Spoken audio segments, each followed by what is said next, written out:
Zee Marathi, चर्चाही होणारच. विद्या पाटील यांची महिला व बालकल्याण सभापतीपदी निवड.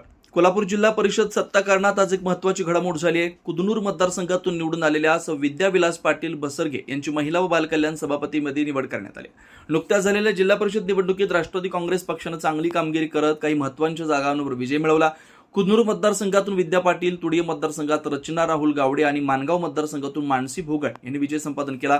सत्ता स्थापनेत राष्ट्रवादी काँग्रेसने प्रमुख पदांवर आपली छाप उमटवली असून माजी आमदार राजेश पाटील व नंदाताई बाबुळकर कुपेकर यांच्या नेतृत्वाखाली ही रणनीती यशस्वी ठरली. दुसरीकडे भाजपाला एका जागेवर समाधान मानावं लागलं. कुदनूर मतदारसंघातील निवडणूक विशेष लक्षवेधी ठरली. एका घरातच विद्या पाटील आणि माजी सभापती ज्योती पाटील यांच्यात सामना झाला. या लढतीत विद्या पाटील यांनी विजय मिळवला. विद्या पाटील यांच्या निवडीमुळे महिला सक्षमीकरण, बालकल्याण योजना आणि ग्रामीण विकासाला चालना मिळेल अशी अपेक्षा व्यक्त होते. त्यांच्या नेतृत्वातून चंदगड तालुक्याच्या विकासाला गती मिळेल असा विश्वास स्थानिक नागरिकांनी व्यक्त केला. सी मराठीहून ज्ञानेश्वर पाटील, चंदगड.